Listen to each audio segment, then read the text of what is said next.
What happens when a pick comes up short in KettleiQ? In this short training, I'll show you how a short pick automatically creates a spot cycle count, auto-approves it, and corrects your inventory, with a full record you can always find. Let's take a look. You'll find this under Purchasing, Cycle Counts from your dashboard. Sometimes when you're picking an item to fulfill a purchase order, the shelf comes up short.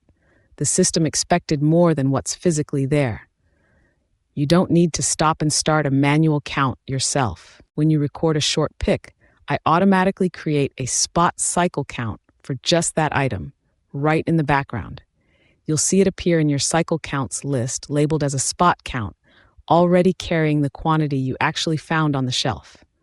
Because it's a small, single item count triggered by a real discrepancy, it's automatically approved. You don't have to review it like a full cycle count.